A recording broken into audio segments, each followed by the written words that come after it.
Oke, baik, kita mulai ya. Tentang pemikiran spiritual dari Saint Isaac the Syrian.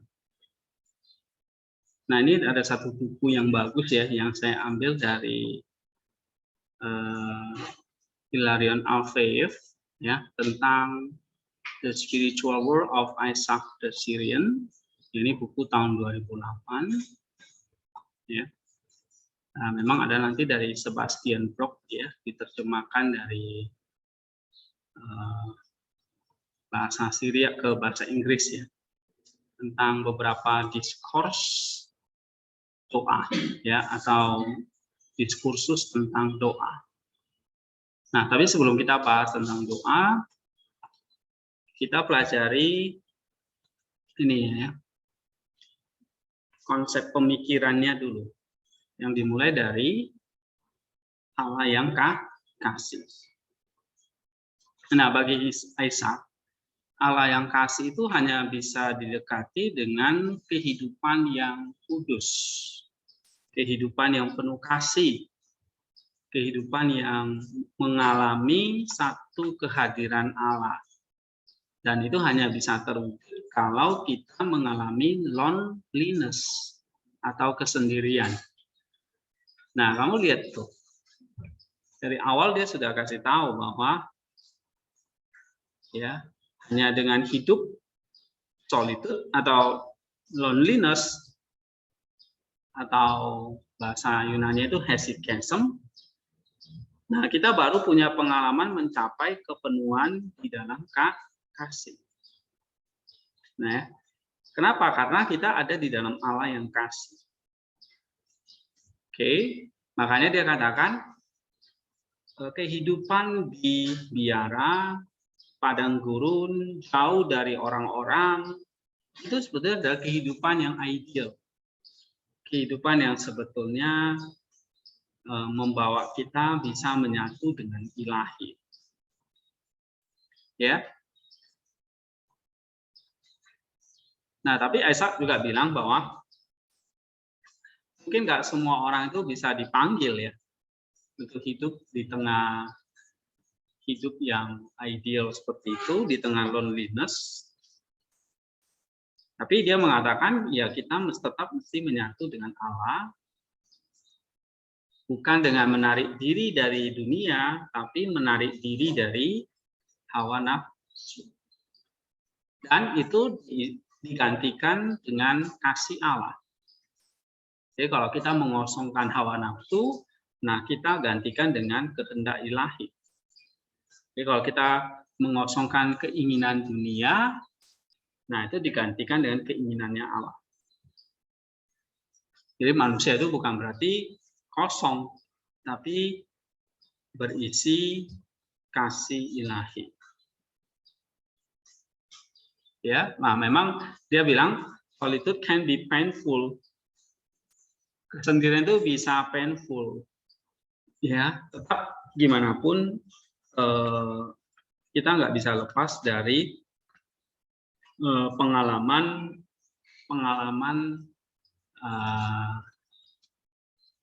yang menderita.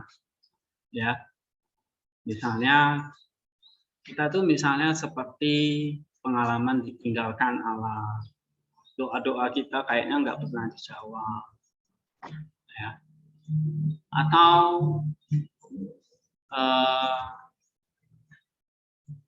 ya kita sulit mengendalikan pikiran, lidah kita, ya karena kita disuruh diam nih. Lalu digantikan dengan diam itu kita gantikan dengan Allah yang berbicara. Ya. Nah, mengapa kayak Bapak Gereja seperti Saint Isaac itu sangat menekankan kesendirian ya? Oke. Nah, kita lahir dari dunia ini sendiri. Mati juga sendiri. Memang ada yang mau mati rame-rame. Ya. Dalam hati kita yang paling dalam, itu ada seperti ruang di tengah lautan yang hampa. Ya, hati itu seluas samudra, seluas lautan yang dalam, tidak terukur, dan semakin dalam, semakin sendiri, semakin diam. Kamu bisa pernah nonton dokumenter series ya tentang laut itu. Ya, makin dalam itu makin ikannya itu udah makin nggak ada ya. Yang ada monster. Nah, di dalam hati kita adalah hati yang sebetulnya silent, ya, merindukan kehadiran Allah. Nah, tentu waktu kita sendiri, baru kita bisa merindukan kehadiran sosok yang bisa memuaskan hati kita yang seluas samudra itu. Nah, keinginan-keinginan daging nggak bisa. Apapun keinginan kita, kita akan merasa tidak puas. Benar ya?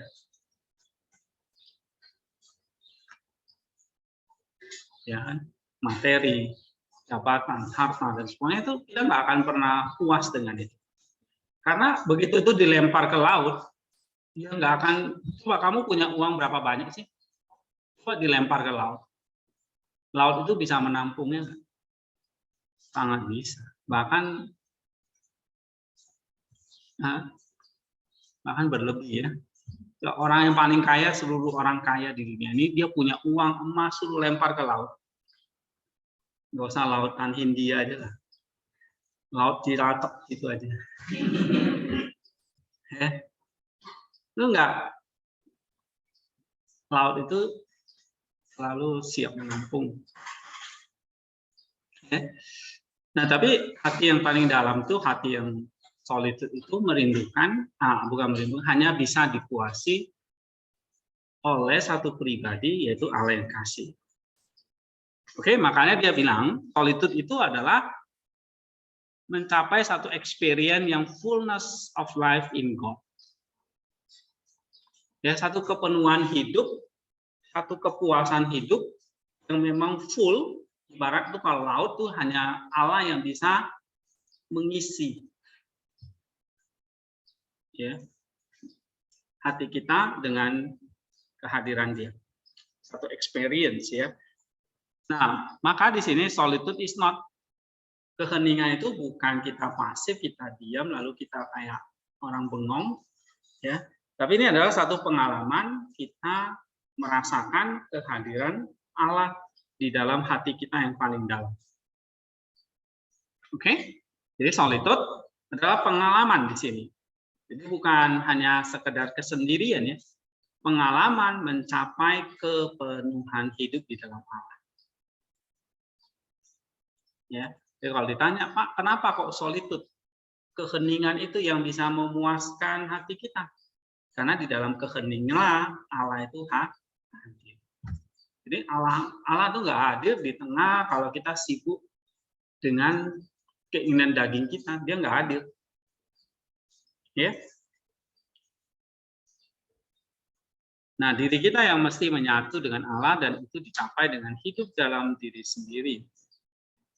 Ya, nah, ini hal menarik bahwa keheningan ini membuat diri kita mencapai kepenuhan hidup di dalam Allah dan itu menggantikan kepenuhan atau kepuasan hawa nafsu. Nah, kamu baca ini ya, misalnya ya, satu paragraf ini aja, kalau kamu dalami, ibaratnya kamu punya dengan baik, kamu sudah punya satu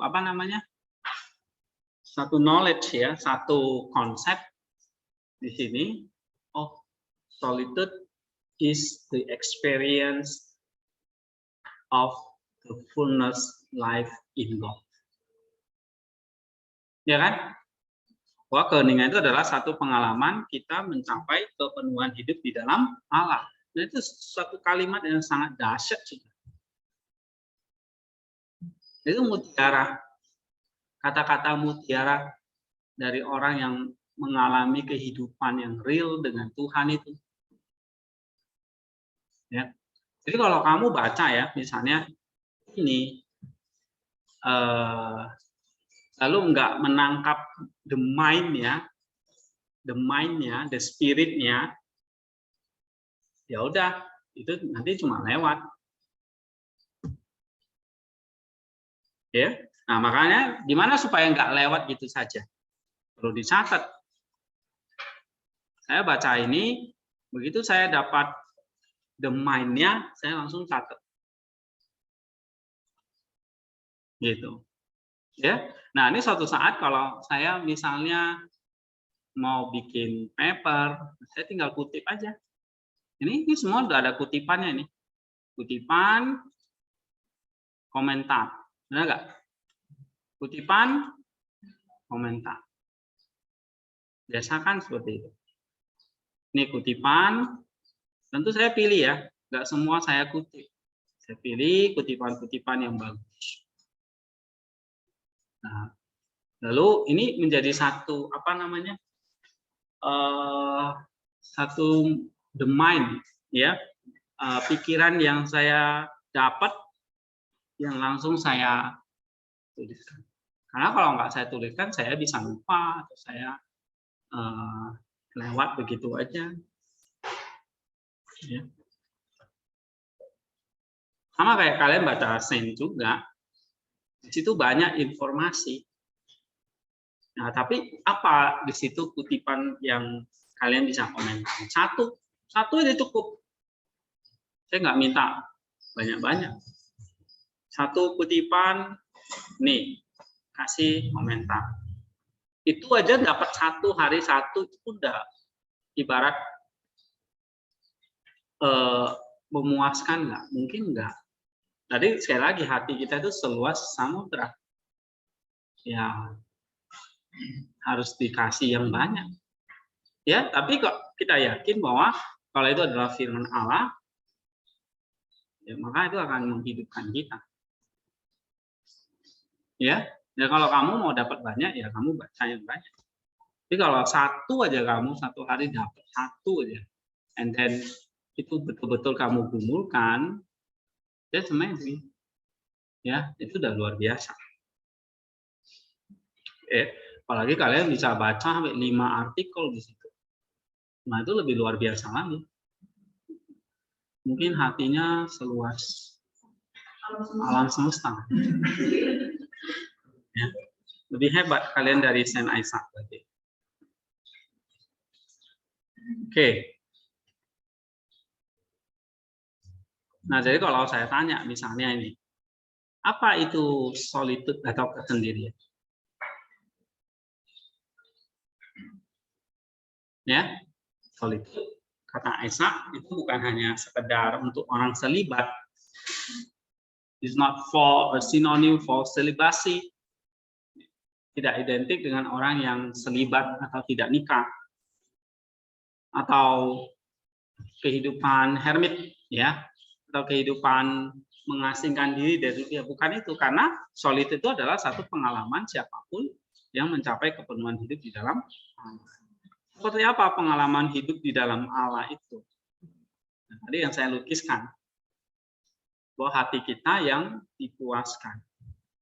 Ada resep praktisnya? Ya tentu tergantung bagaimana kita menjalani kehidupan kita itu. Ya. Nah, terus ini ada satu kutipan yang menarik. The world has become mingled with God and creation, and Creator became one. Ya, apa artinya nih? Bahwa Allah yang penuh kasih itu sebetulnya bukan hanya sekedar menciptakan dunia, tapi Dia mau menjadi satu dengan kita. Ya, jadi kalau dikatakan Allah itu pencipta, betul.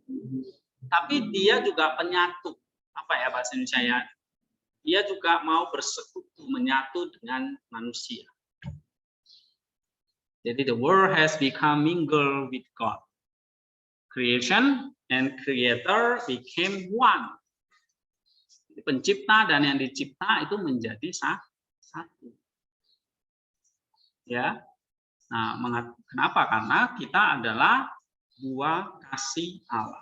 Sama seperti kalau kita punya buah hati nih, atau kita punya seseorang yang kita sayangi, tentu kita tidak ingin terpisah darinya. Ya, kita selalu merasa ingin dekat, hidup dekat dan bersama dengan dia selamanya. Nah, begitu juga dengan Allah, ya, kita tidak bisa hidup terpisah dari dia. Kenapa? Karena Allah itu Allah yang kasih dan kita adalah buah kasihnya. Sehingga hidup kita itu dengan Allah itu harusnya tidak terpisah, tetapi menjadi satu setiap hari. That's wonderful, ya kan? Bahwa Allah yang penuh kasih menciptakan kita bukan untuk jalan sendiri-sendiri, tapi bersatu dengan Dia. Nah, terus dia katakan di sini, and what is a merciful heart? Dan apa itu hati yang penuh belas kasih? It is the heart burning for the sake of all creation, for man, for birds, for animal. Jadi kalau kita tuh diciptakan oleh Allah yang penuh kasih, kita mewarisi merciful heart, hati yang penuh belas kasih. Karena kita produk dari Allah itu. Ya. Nah, kita dikasih hati yang penuh belas kasih untuk semua ciptaannya. Untuk burung, untuk animal, untuk hal-hal, bahkan untuk demons, ya, every creative thing lah, semua yang diciptakan. Ya. Jadi kalau kita diciptakan dari Allah yang penuh belas kasih, sehingga kita nih, manusia nih, diciptakan untuk mencapai yang namanya the perfect love. Oke, atau the likeness to God. Ya. Nah, likeness to God itu adalah seperti Allah yang saling mengasihi di dalam ketritunggalan Allah, kata Senecas. Maka kita saling mengasihi ini tandanya kita punya hati yang penuh belas kasih seperti Allah. Dan apa itu kasih yang penuh belas kasih? Yaitu hati yang selalu terbakar untuk orang lain, seperti Allah dan Kristus yang selalu berkorban untuk semua ciptaannya. Dan bahan bakar untuk membakarnya adalah air mata, sehingga hati ini menjadi penuh belas kasih. Ya, dia tidak tahan melihat penderitaan orang lain, dan untuk hati yang demikian maka dia selalu punya doa air mata, seperti Allah punya doa air mata untuk semua makhluk ciptaannya.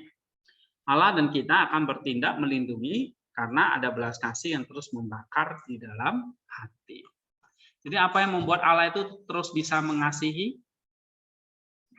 Apa yang membuat dia terus bisa mengasihi? Karena dia memiliki, kata Esa, air mata belas kasih. Atau air mata yang disebut sebagai belas kasih. Nah, itu yang membakar diri Allah. Sama seperti kalau kita tanya kepada matahari, ya, matahari kamu kok bisa terus bersinar?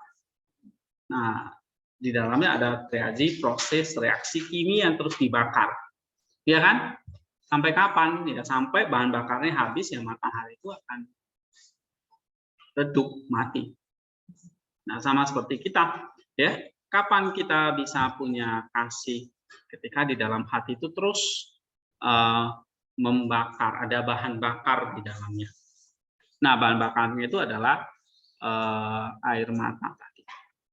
Dia katakan di sini tearful prayer, ya, melihat semua yang diciptakan itu dengan satu compassion heart, satu hati yang penuh belas kasih. Nah, itu didapat dari air mata. Makanya dia katakan tearful prayer, doa yang penuh dengan air mata, itu adalah doa yang terus membakar seseorang menjadi orang yang punya belas kasih. Nah, dengan belas kasihlah, maka kita menjadi seperti Allah. Kalau kita nggak punya belas kasih, kita tidak akan pernah mencapai seperti Allah atau keserupaan dengan Allah. Ya, kira-kira ini yang saya komentari. Oke.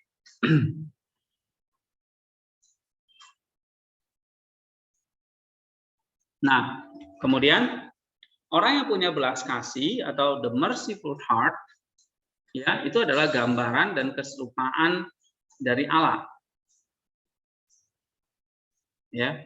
Jadi kalau kita dicipta menurut gambar dan rupa Allah, maka kita punya hati yang belas kasih. Nah, ini berbeda dengan binatang-binatang atau ciptaan lain yang bukan gambar dan rupa Allah. Ya, jadi kalau di dalam Allah sebetulnya tidak ada saling membenci, yang ada saling mengasihi. Gitu. Ya.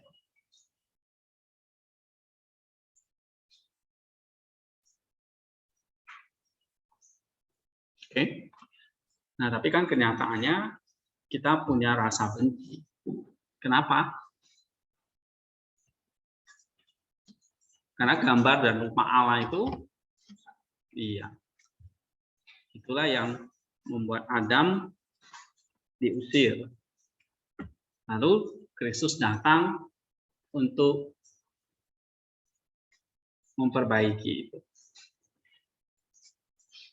Ya. Nah, bahkan di sini Kristus kan memerintahkan kita juga untuk mengasihi musuh, bukan membencinya.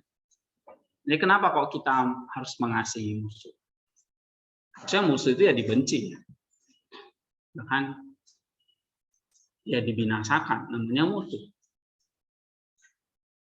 Tapi Kristus datang bukan membinasakan itu, malah disuruh mengasihi. Nah, karena tadi dia datang untuk memperbaiki citra Allah yang rusak, gambar Allah yang rusak. Nah, kalau kita bisa baca dalam Matius pasal 5, ya, itu kan ada banyak di sini. Itu semua memutarbalikan atau memperbaiki gambar dan rupa Allah yang rusak itu. Ya, gitu. Nah, kalau Allah yang penuh kasih, dia mengasihi semua ciptaannya, maka kita sebagai gambar dan rupa Allah itu juga punya tanggung jawab yang sama, karena kita adalah gambar dan rupa Allah. Gitu. Tetapi karena kita manusia itu jatuh ke dalam dosa dan itu merusak gambar dan rupa Allah, itulah sebabnya kita tidak lagi bisa memancarkan gambar dan rupa itu. Ya, nah lalu Kristus datang supaya dia memutarbalikan itu, dia memperbaiki.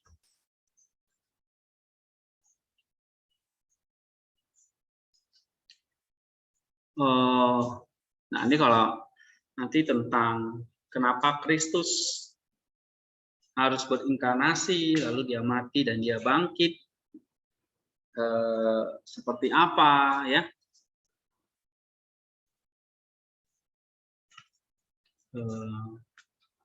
Nah itu saya sudah share itu ya bahannya tentang inkarnasi, tentang redemption, ya, di buku apa itu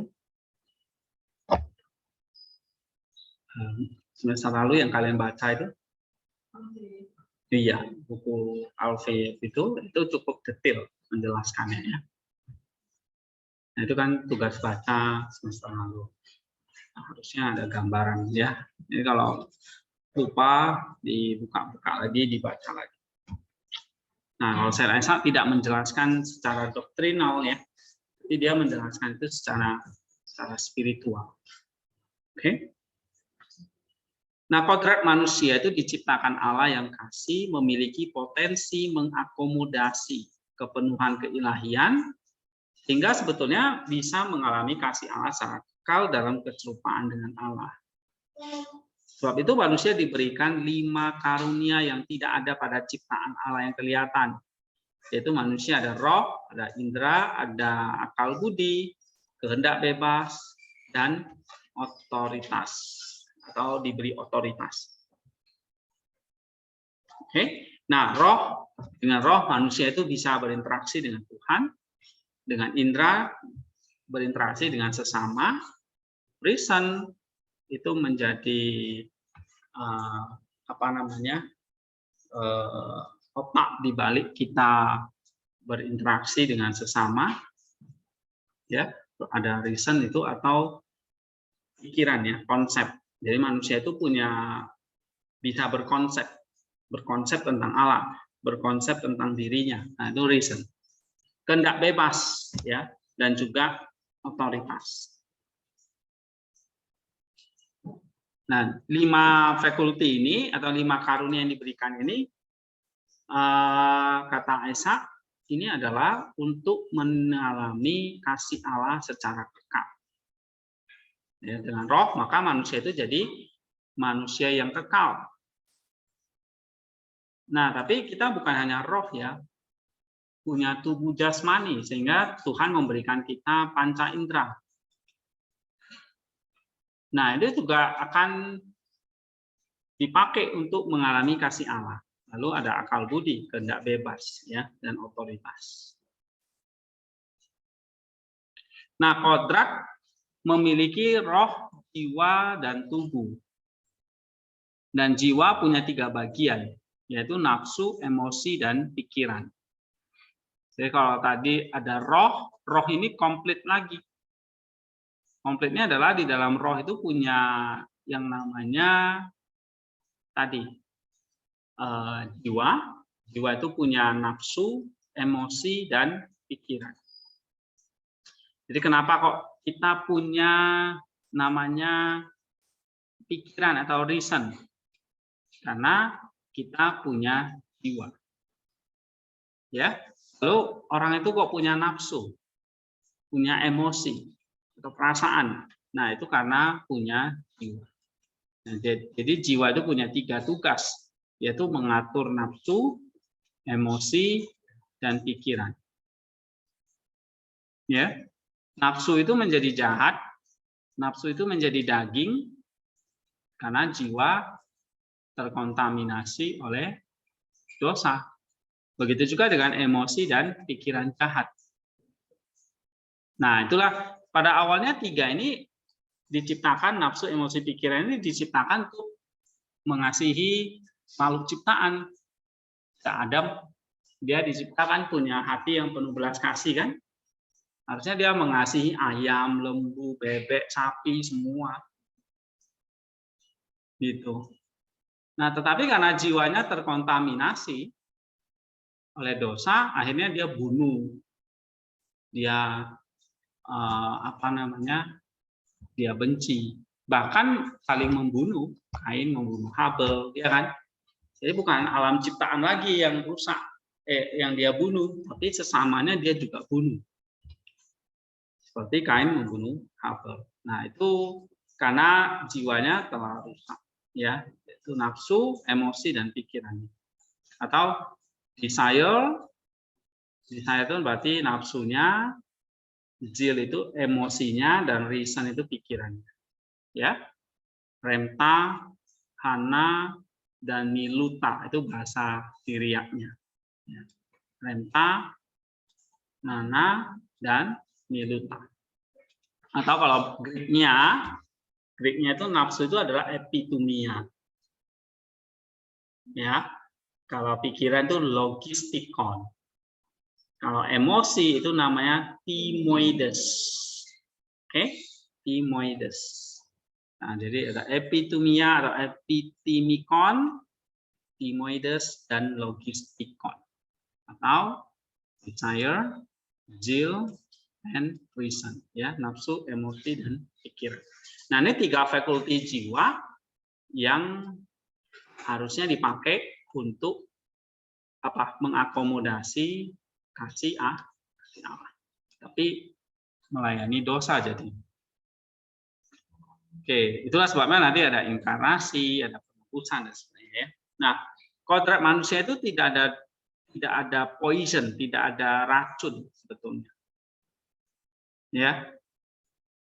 Atau dispassionate, yang sinful. Maksudnya tidak ada nafsu daging, tetapi yang ada nafsu-nafsu yang baik, good like dispassion ya, dari tubuh dan jiwa yang natural yang mengarah kepada Allah untuk pertumbuhan ketika manusia memilih untuk taat. Tapi ketika manusia memilih tidak taat, kenapa memilih tidak? Karena manusia tadi kan dikasih ini kehendak bebas toh. Jadi dia dikasih reason, indera, roh, otoritas, tapi juga dikasih kehendak bebas. Nah, kehendak bebas ini yang dipakai untuk memilih tidak taat. Akibatnya apa? Passion itu berubah menjadi sinful passion. Ya, sama kayak makanan. Makan, kalau kamu tidak taat, ya kamu akan makan yang jadi sinful passion. Sama seperti kita punya uang, atau seperti kita punya otoritas.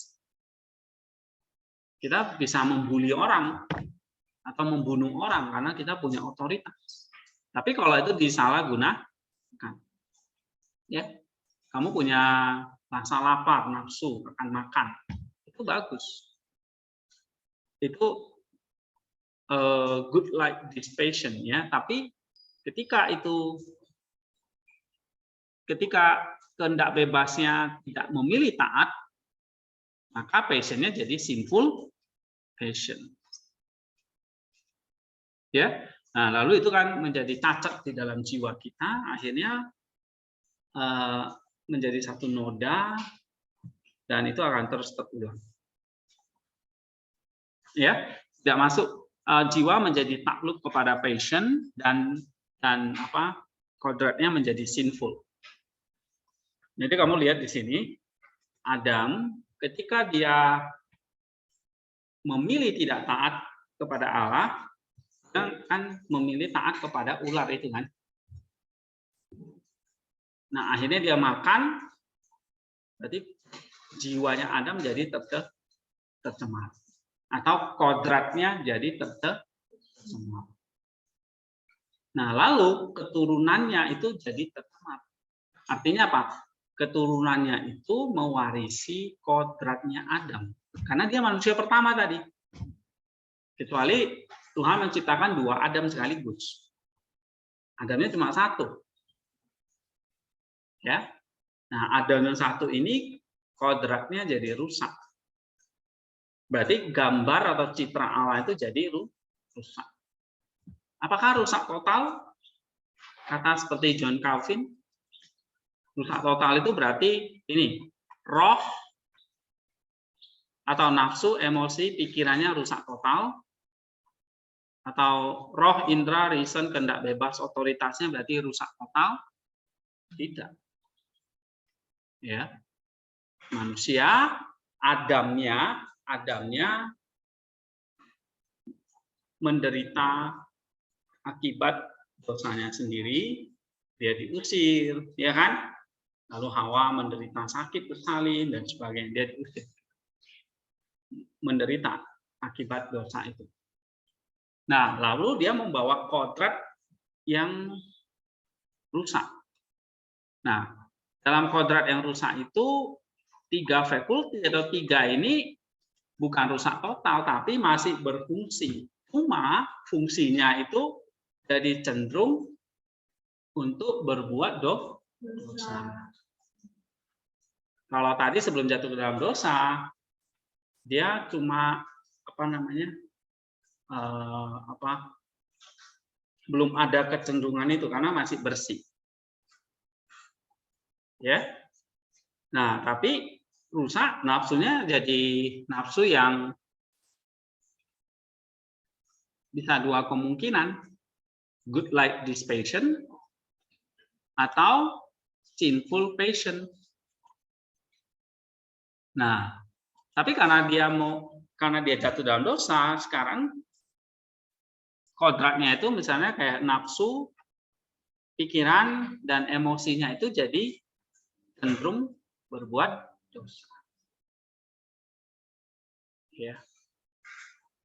Jadi kalau dia itu bejat total, ya sudah nggak ada yang namanya Nabi Musa, Nabi Daud, nggak ada lagi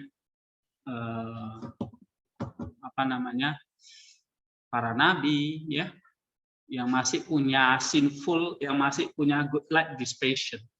Tidak ada lagi Elia dan sebagainya. Tapi Musa, Elia dan sebagainya itu adalah orang-orang yang walaupun kodrat yang mereka miliki itu kodrat yang rusak, tapi mereka masih bisa menaklukkan itu semua. Mereka masih bisa menaklukkan atau mencapai namanya dissipation. Kalau kamu lihat cerita Nabi Elia itu, ya, atau Musa itu, atau Daud itu. Daud jatuh ke dalam dosa, ya, tapi setelah itu dia mengalami satu pertobatan. Ya. Nah, jadi bukan rusak total, ada masih reason, emotionnya masih bisa dipakai untuk mencapai yang namanya dissipation. Tapi orang-orang tersebut nggak bisa sempurna, nggak bisa jadi Adam yang kedua. Sebab apa? Sebab memang kodratnya sudah rusak, mewarisi kodrat yang rusak. Kodrat, ya, kita bicara kodrat. Kodrat atau kemanusiaannya rusak. Nah, oleh sebab itu perlu datang second Adam yang memakai kodrat yang sama sekali baru, yang nggak boleh lahir dari kodrat yang rusak itu. Oleh sebab itu Kristus datang tidak melalui kodratnya, tidak memakai atau benihnya Adam, tapi benih Roh Kudus. Ya, maka Yesus itu lahir tidak ada benih laki-laki atau kodrat, atau apa namanya, benih dari Adam. Tapi gimana dengan Maria? Nah, Maria itu kan juga keturunan Adam, ya kan? Bagaimana dengan kodrat Maria sebagai keturunan Adam? Nah, kita percaya seperti di dalam Lukas itu menulis pada saat Annunciation atau pada saat pemberitaan kabar baik itu oleh malaikat Gabriel. Nah, di situ Roh Kudus menyucikan, menguduskan benihnya Maria atau dagingnya Maria. Ya. Nah, dagingnya akhirnya menjadi daging atau apa namanya, kemanusiaan Maria itu menjadi kodrat yang sudah disucikan. That's why Maria itu begitu dihormati oleh Yesus, oleh para rasul, oleh gereja-gereja. Kenapa? Karena dari daging Marianya lah Kristus itu mendapat kodrat kemanusiaannya. Ya, jadi kodrat kemanusiaan Kristus itu didapat dari seorang perempuan, ya, bukan laki-laki. Kodrat kemanusiaannya didapat dari seorang perempuan yang masih perawan, yang masih gadis atau dara. Ya, nah itu mewakili, menggantikan kodrat kemanusiaan Adam yang tadi rusak. Lah kok bisa Maria itu mewakili kodrat hamil lalu melahirkan Kristus, mewarisi kodrat kemanusiaan kepada Kristus. Nah, itulah misteri inkarnasi atau misteri dari pengurusan Roh Kudus.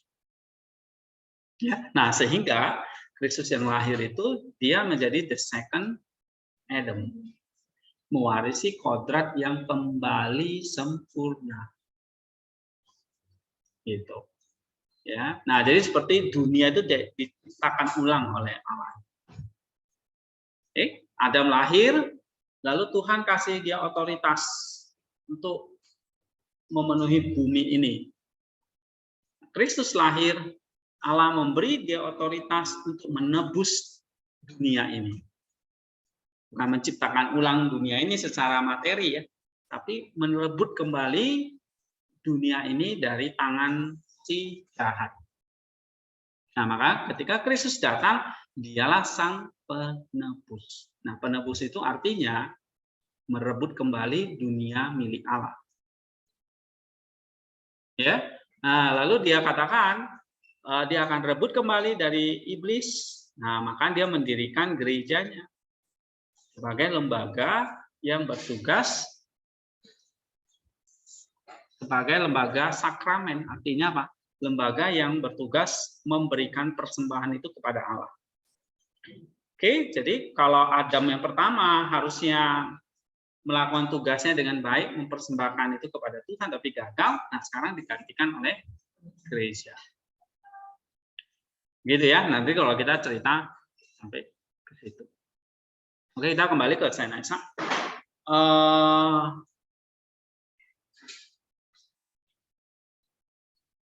Sehingga kalau kita fully passionate, sinful, kita nggak beda dengan binatang, sebab kita nggak beda. Nah, kita nggak beda binatang, sebab kita dikuasai passion, bukan hati yang berbelas kasih, seperti penjelasan di atas. Oke, jadi sebenarnya manusia kan diciptakan menurut gabungan dari malaikat dan binatang. Kalau kita nggak jadi seperti malaikat, kita jadi seperti binatang. Ya, nah kita tuh campuran dari binatang, berarti kita punya tubuh jasmani, tapi kita punya roh seperti malaikat yang tidak binasa. Ya, kita gabungan dari dua jenis makhluk, yaitu malaikat dan binatang. Nah, kalau kita roh kebinatangannya ya, bukan roh ya, atau sifat kebinatangannya lebih besar, ya kita nggak beda jauh seperti anjing, harimau gitu ya, kucing. Oke, tapi kalau kita punya kehidupan seperti malaikat, kita punya kehidupan seperti Allah. Ya. Oke, ada yang mau tanya?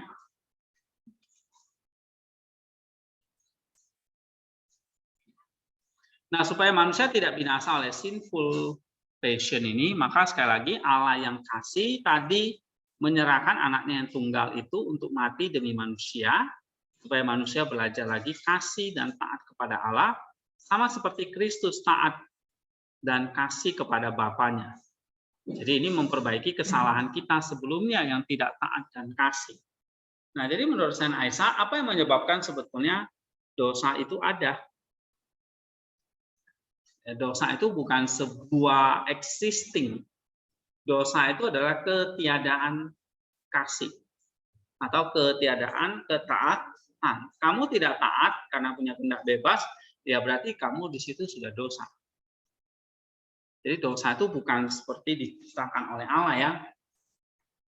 Iblis bukan diciptakan Allah, malaikat ya. Seperti iblis itu malaikat yang jatuh.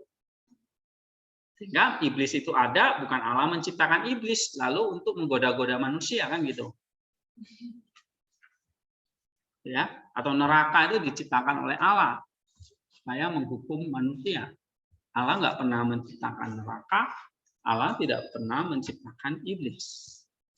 Ya, itu ada karena semua kesalahan pada ciptaannya atau kehendak bebas dari ciptaannya. Seperti malaikat, ya, seperti setan atau iblis itu adalah malaikat yang memberontak, ya kan? Nah, seperti kita manusia yang berdosa, bukan dosanya yang diciptakan oleh Tuhan lalu ditanamkan ke dalam hatimu, enggak. Tapi ketiadaan kasih. Begitu kamu tidak mengasihi, kamu sedang membenci, berarti sedang berdosa. Ya, jadi Yohanes bilang, begitu kamu tidak mengasihi, berarti kamu sedang berdosa. Begitu kamu tidak taat, kamu sedang berdosa.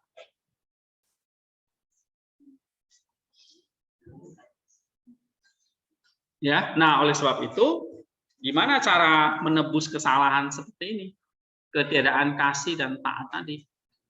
Berarti harus ada Adam yang baru ini yang datang yang sepenuhnya 100% taat dan 100% kasih. Nah, itu hanya ada di dalam Kristus. Pak, gimana saya bisa 100% taat dan kasih? Tidak bisa kita. saya binasa dong. Tidak, karena kita menempel di dalam Kristus. Jadi kita diselamatkan memang oleh kasih karunia Allah. Ya, kita nggak bisa 100% taat kepada hukum Taurat misalnya, atau kepada perintah Allah. Ya. Nah, maka keselamatan adalah kasih karunia Allah. Tapi sisi lain, Tuhan menuntut kita untuk menjadi sempurna, serupa dengan Kristus. Nah, kalau Kristus itu taat dan kasih, kita menjadi sempurna seperti Kristus, berarti kita juga harus taat dan kasih seperti Kristus. Ya kan? Nah, itu udah siap tuh bumbunya kan. Tinggal dirica-rica ya. Ya, ada gelas, tinggal pisau yang belum. Ambil pisau mesti. Apa yang bunyi-bunyi itu? Oke. Kan manusia itu kan dasar benar. Ya. Dan kodrat manusia itu terdiri dari roh, tubuh, dan jiwa. Mengapakah kodrat manusia yang terdiri dari roh, tubuh, dan jiwa itu, dan salah satunya roh di dalamnya itu tercemar oleh dosa atau ikut tercemar oleh dosa? Padahal roh itu kan tercemar dari Allah. Iya, bukan Allah dalam pengertian bersumber dari roh Allah secara esensi ya. Nah, kita perlu membedakan Allah itu secara energi dan esensi. Roh manusia itu kekal adanya karena berasal dari energinya Allah. Ya, berasal dari apa? Energinya Allah. Sehingga roh itu tidak bisa mati. Tetapi karena dosa akhirnya membuat lama-lama energi itu semakin lama semakin pudar. Artinya roh itu makin lama tidak mampu menampung lagi, menguatkan tubuh kita. Sehingga energinya makin lama makin redup, itulah kematian. Ya. Nah, tapi kematian yang kita alami itu sebetulnya kata Kristus adalah satu kehidupan. Sebab dia mengatakan walaupun kamu mati, sesungguhnya kamu hidup. Kenapa? Karena tidak ada seorang pun sekarang yang tidak bisa lagi memisahkan kita dari kasih Kristus. Ya, jadi kita tetap memang akan mengalami yang namanya kelapukan, kefanaan, kematian, oleh karena memang roh kita ya terkontaminasi oleh dosa. Makin lama kita akan mati memang. Tua, lama kita akan mati. Karena roh itu makin lama makin lemah menopang tubuh ini. Ya, yang kata Rasul Paulus itu seperti kemah yang sementara. Lalu kalau kemah ini dibongkar ya kita akan mati. Ya. Nah, tetapi bagi kita kematian atau roh yang lemah itu atau kematian tubuh jasmani itu sebetulnya adalah masuk satu ke gerbang kehidupan yang baru. Kenapa? Karena Tuhan nanti akan memberikan kita roh dan tubuh yang tidak lagi binasa. Ya, roh yang baru dan tubuh yang baru. Nah, itu yang disebut sebagai manusia surgawi, bukan lagi manusia duniawi. Jadi manusia duniawi itu nanti akan digantikan oleh manusia surgawi, sama seperti Kristus, ya. Dia harus mengalami kematian, kefanaan hidup, dia mati. Ya. Tapi dia bangkit dengan menjadi manusia surgawi. Yang tidak akan lagi binasa. Gitu. Ya, tadi kalau pertanyaan Orna, roh itu berasal dari mana? Roh itu berasal dari energinya Allah, walaupun energinya Allah itu makin lama makin akan redup. Ya. Nah, kalau roh itu berasal dari energinya Allah, maka roh manusia itu sebetulnya adalah apa namanya ya, bersifat kekal adanya. Rohnya itu sendiri nggak bisa binasa. Tapi ibaratnya nanti kalau kita dibangkitkan, roh kita itu kayak diberi kayak energi yang sudah tidak mungkin mati lagi. Gitu. Jadi tubuh kita nggak akan mungkin mati lagi. Sebab apa? Rohnya ibaratnya itu kalau kita punya handphone, 100% penuh terus. Baterainya nggak pernah habis lagi. Ya.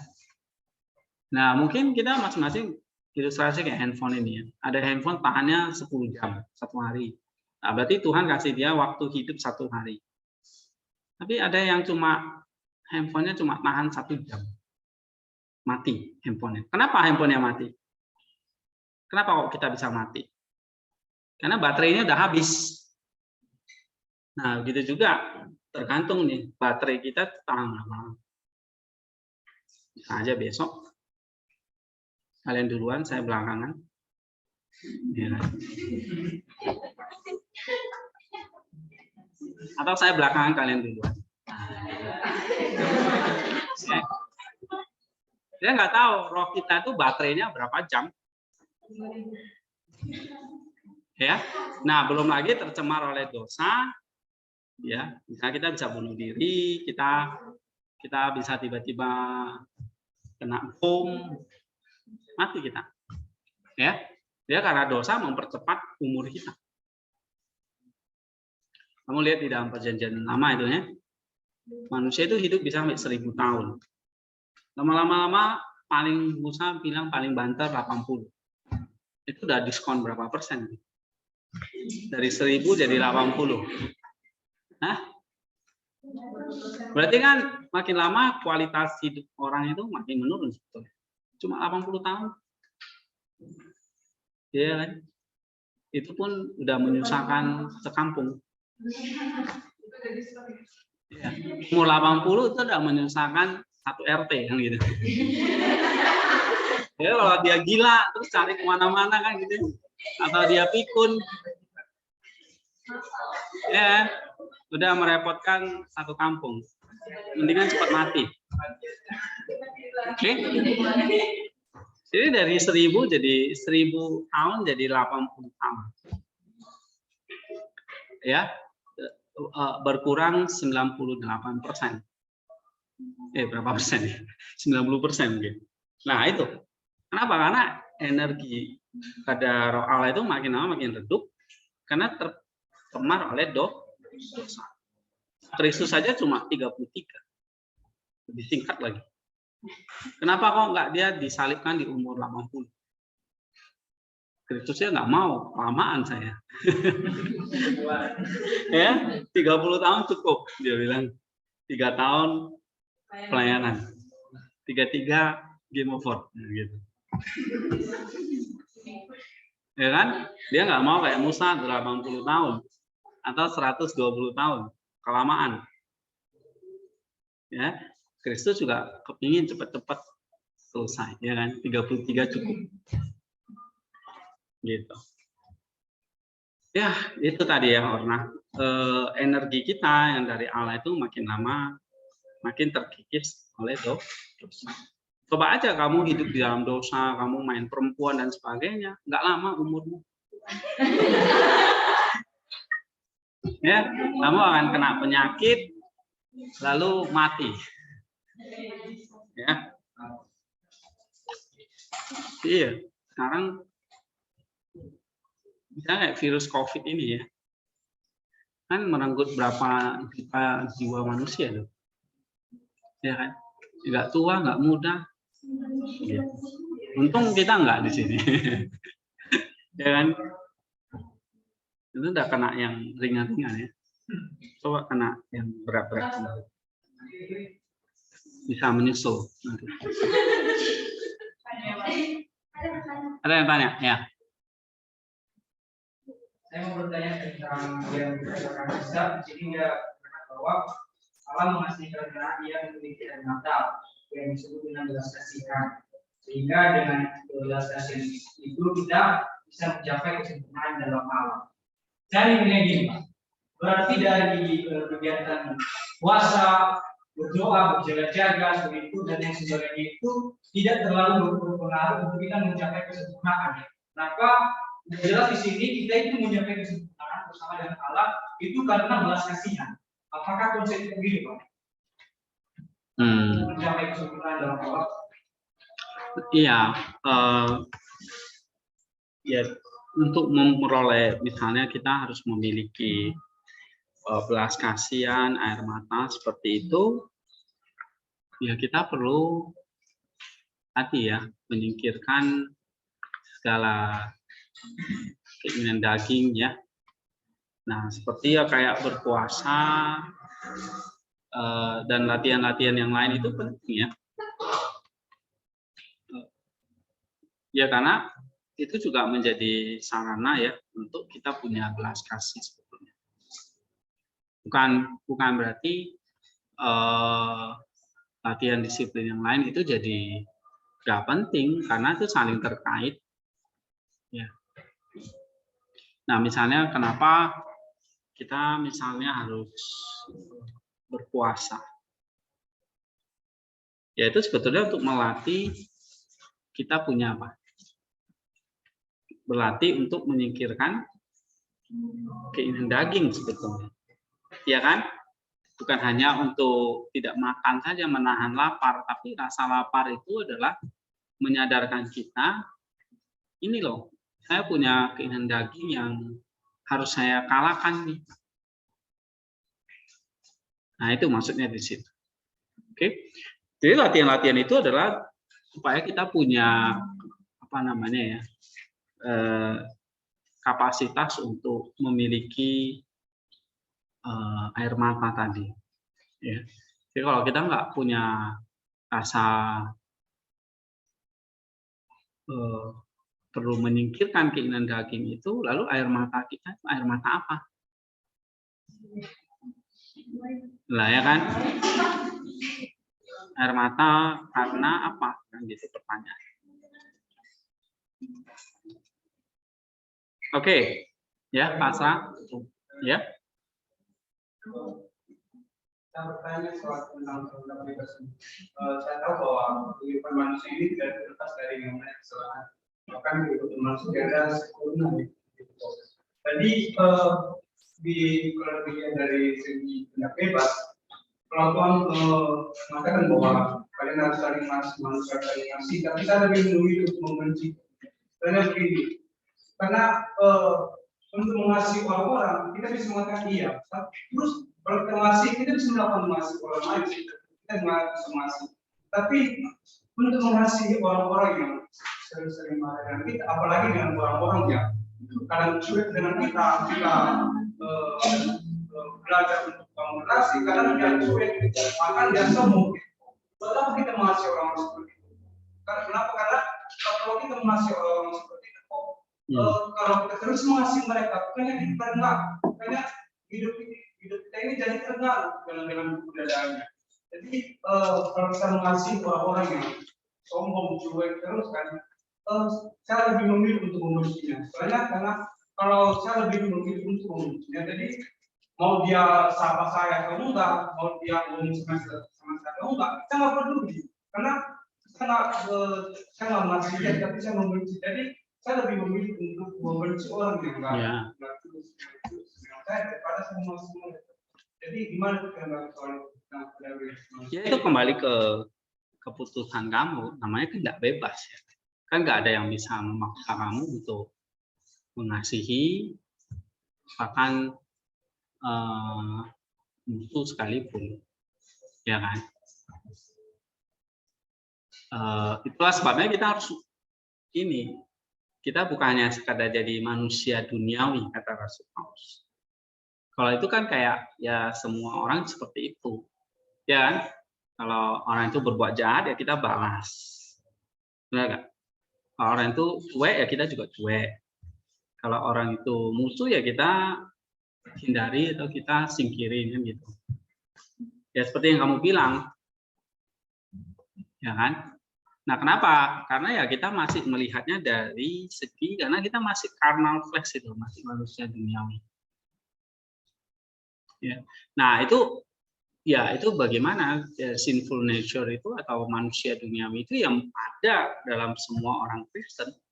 Tapi kata Rasul Paulus, kita harus jadi manusia surgawi atau pneumatikos itu. Manusia rohani itu. Ya memang di dalamnya ada sinful nature ya. Tapi itu kan harus makin lama makin disingkirin. Ya kalau aku ngomong sekarang ya memang wajar. Ya kenapa? Karena kamu belum melatih untuk punya air mata tadi, belum melatih untuk ya seperti yang dikerjakan oleh Saint Isaac. Kalau ditanya Rasul Paulus seperti dulu, bisa nggak dia mengasihi orang Kristen? Boro-boro dia mengasihi, bunuh ya kan orang Kristen itu. Ya loh? Bukan cuma dia biarin loh, dia siksa itu. Dia lihat Stefanus itu dia biarin gitu. Nah, tapi kalau kita tanya Paulus yang sekarang gimana? Tentu dia nggak bisa seperti itu lagi. Dia punya hati yang sudah berbeda. Hati yang sudah mengalami satu pertobatan gitu. Ya kan? Jadi kayak Agung harus ada satu pertobatan. Kalau nggak ada ya kamu akan seperti itu. Ya, kan Tuhan Yesus bilang berapa kali saya harus mengampuni? 70 kali 7 kali. Iya, berarti kamu harus disakiti sampai lama-lamanya gitu. Supaya kamu belajar terus mengampuni. Ya. Sampai mati. Memang pertobatan kita tuh seperti itu ya. Nah, karena ya kita hanya lihat dari sisi yaitu tadi. Ngapain sama orang-orang seperti itu? Ya kan? Nah, tapi belajarlah untuk punya air mata tadi, untuk compassion kepada setiap ciptaan. Mungkin nggak semua orang kita bisa kasih ya. Tapi coba 1, 2 yang kita mesti tangani. Kalau kamu punya musuh atau ada orang yang kamu benci, ya kamu belajar untuk mengampuni dia bagaimana? Mulai dari orang-orang terdekat, dari keluargamu mungkin. Dari orang tuamu mungkin ada yang menyakiti kamu. Atau membuli kamu. Ya macam-macam lah ya. Kan tiap keluarga beda-beda. Jadi bagaimana Bapak pasti bagi saya kalau untuk masih ya oke. Terus harus dilakukan lagi pertobatan tinggal apa bagi saya. Tapi tujuan kita membenci orang ini bagaimana dengan orang yang cuek ini tadi? Ya sama, dia juga harus mengalami. Nggak tahu, nggak sadar dia bahwa ternyata ada orang lain yang kalau kita terus mengasihi dia, berarti dia nggak sadar kalau ada seorang yang masuk. Jadi lebih baik kita membenci dia supaya apa? Supaya dia sadar kalau ternyata ada orang yang masuk. Oh, ya kamu kasih tahu, jangan besar kepala. Ya.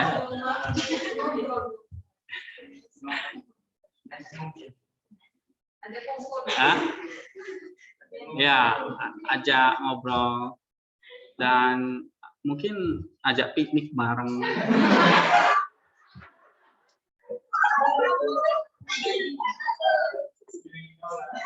Sehingga nanti itu kan mungkin ya komunikasi harus dibangun.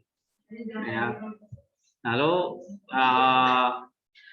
relasi mesti dibangun. Tapi kalau memang orang itu nggak sadar-sadar, ya kita dengan tetap kita harus punya compassion heart untuk menasihati dia. Gitu ya. Oke. Ada satu cerita nih kalau di Spiritual Meadow ini ya, kalau kalian baca.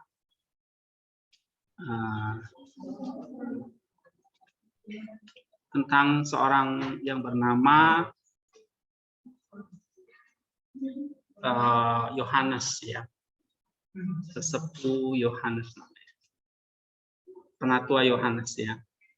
Nah, ini ceritanya tentang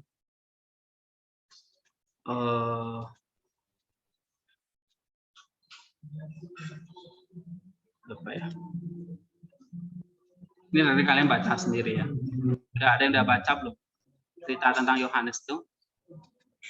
Ya. Ini cerita bagaimana tentang ketaatan gitu ya. Ketaatan. Jadi dia ditugasi untuk memimpin sebuah mengatur monasteri ya di Yerusalem. Tapi dia nggak mau gitu. Saya maunya bertapa di Gunung Sinai. Nah, lalu dia pergi ke Gunung Sinai kan. Nah, dalam perjalanannya dia dia menderita sakit demam. Lalu dia nggak bisa lagi jalan ya. Akhirnya dia masuk atau dia beristirahat di sebuah gua kecil, yaitu Gua Sapsa namanya. Nah, Gua Sapsa ini adalah gua di padang gurun Yudea sana, di mana Yohanes Pembaptis itu pernah tinggal zaman itu. Ya. Nah, dia menderita di situ, tapi demamnya nggak sembuh-sembuh, udah makin lama makin demam. Sampai akhirnya dia mimpi, lalu ada orang yang berbicara sama dia, ya, dan mengatakan, kamu mau kemana? Dia bilang, saya mau ke Gunung Sinai. Lalu orang itu bilang, kamu jangan ke sana. Tapi si Yohanesnya itu bandel. Dia tetap nggak setuju. Saya pokoknya mau ke Gunung Sinai. Ke Gunung Sinai ya, bukan gunung. Ke Gunung Sinai. Yohanes nggak setuju gitu. Lalu mimpi itu pun lenyap gitu ya. Tapi demamnya makin tinggi, makin sakit dia. Nah, lalu besoknya dia mimpi lagi, lalu orang itu datang lagi. Dia bilang, kenapa kok kamu bersikeras seperti itu? Ya. Nah, lalu si Yohanesnya ini nanya, emang siapa kamu gitu? Lalu orang itu bilang, aku Yohanes Pembaptis. Ya. Dan dia bilang, aku peringatkan kamu jangan pergi kemanapun, tetapi tetaplah di gua ini. Sebab gua ini lebih agung nanti daripada Gunung Sinai. Nah, kalau kamu bisa berjanji, kamu mau taat, maka kesehatanmu akan pulih. Nah, lalu Yohanes taat gitu ya. Dia nggak jadi ke Gunung Sinai dan dia pun pulih, dia bertapa di situ. Oke, sampai akhirnya gua yang sempit itu menjadi kayak sebuah gereja di mana banyak orang datang belajar. Nah, cerita apa yang kita bisa pelajari di sini? Sebuah ketaatan. Oke. Jadi kalau memang Tuhan bilang harus ngampuni, ya kita harus belajar ngampuni. Gitu. Ya.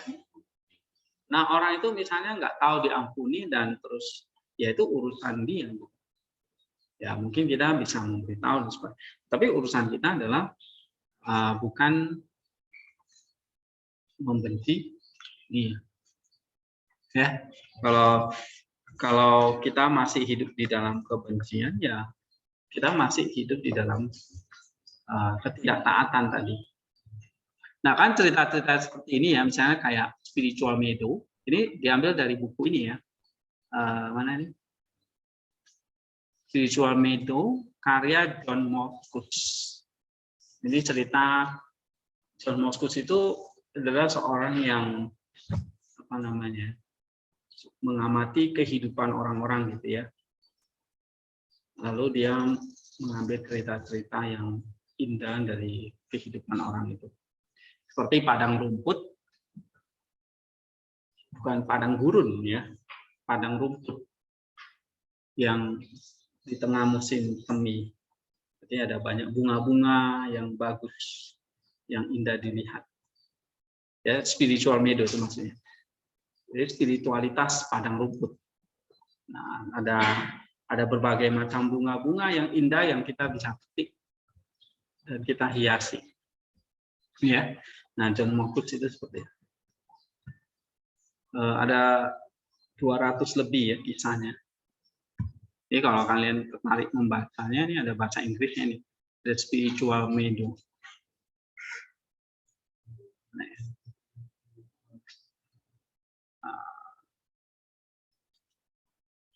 Ini sudah ada terjemahannya. Tapi saya nggak mau kasih yang terjemahannya. Baca aja yang bahasa Inggris. Ya. Kalau saya kasih terjemahannya membodohi. Oke, nanti terjemahannya ini saya masih harus banyak diperbaiki soalnya terjemahannya. Tapi biasanya saya maunya kasih satu-satu, satu hari satu cerita. Karena kalau langsung dikasih sekaligus, ya belum tentu dibaca gitu kan. Jadi satu hari satu. Nah, misalnya tadi cerita seorang imam konon, namanya Imam Konon. Ini ada yang sudah baca? Oke, ini juga satu cerita tentang ketaatan sih ya. Jadi ceritanya imam ini kan ditugasin untuk membaptis orang, ya. Oke, dia bertanggung jawab dalam sakramen baptisan. Lalu pada suatu saat ada datang seorang gadis muda yang sangat cantik. Lalu mau dibaptis oleh konon ini. Nah, si konon ini terjadi peperangan rohani. Karena kalau untuk dibaptis kan dia harus berhadapan langsung kan. Dan pakaiannya kan mungkin minim ya. Dan dipasang kan. Terus kan kalau di zaman dulu ada krisma, ada pengurapan minyak. Oke, setelah dibaptis terus diurapi oleh minyak. Ada pengurapan Roh Kudus. Nah, karena dia perempuan gadis yang sangat cantik, si konon ini nggak tahan katanya. Saya takut jatuh ke dalam dosa. Akhirnya dia nggak mau gitu. Ya, dia membiarkan gadis itu udah 2 hari di situ. Dan dia nggak berani melayani sakramen baptisan. Jadi jadi pendeta ya, jadi susah juga. Ya. Lihat gadis cantik. Nah. Tapi kayak si Agung pernah nggak bertanya dengan pikiran? Kamu misalnya menuduh temanmu nggak mau berubah. Tapi pikiranmu sendiri gimana kalau ketika lihat gadis cantik?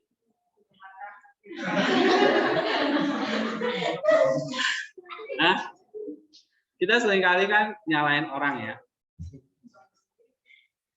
Ya, bukan Agung aja, kita semua menyalahkan orang lain. Tapi kita sering nggak lihat, kita juga sebetulnya kayak dia dalam area yang lain mungkin. Ngerti nggak maksudnya? Mungkin kita juga bebal, udah nasihati dia gini ya, kamu harus berubah. Kalau enggak, gua tambah benci lu gitu. Boleh gitu. Tapi kita juga mesti belajar kayak konon ini loh. Dia seorang imam luar biasa ya, tapi dengan seorang perempuan dia sangat takut. Gitu.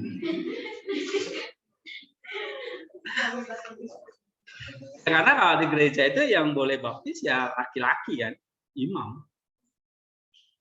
Gitu. Boleh sembarangan orang sebetulnya. Ya, yang boleh baptis. Nah, akhirnya apa yang dilakukan konon? Dia meninggalkan monasteri, dia pergi ke sebuah perbukitan, ya. Lalu tiba-tiba ada Yohanes Pembaptis nih yang kembali muncul, ya. Lalu dia bilang sama si konon, kamu kembali ke monastrimu balik, dan aku akan membantu peperangan ini bersama kamu. Lalu si konon bandel jawabnya, aku nggak mau balik, gitu, ya. Jawabnya sambil kesal. Lalu si Yohanes Pembaptis bilang gini, saya berjanji, ya, saya akan genapi dan saya akan bantu kamu, gitu. Nah, maka dia pulang, lalu dia buat tanda salib, ya. 3 kali gitu. Oke. Dan dia menang. Dan waktu dia melayani perempuan itu, sama sekali dia tidak membayangkan dia itu apa, atau dia itu gadis cantik yang ada dalam pikirannya. Nah, gitu. Nah, ini kan satu cerita moral bahwa pikiran kita itu sering melacur kita. Ya. Tahu melacur kan? Nah, kalian paling tahu lah ya. Pikiran itu sering melacur diri kita. Artinya menajiskan diri kita. Nah, Kanon ini orang yang sangat punya high sensitivity, ya kan? Bahwa dia tahu kelemahannya dan dia sangat nggak berani. Karena begitu Tuhan Yesus bilang, kalau kamu memikirkannya saja, kamu sudah berbuat dosa.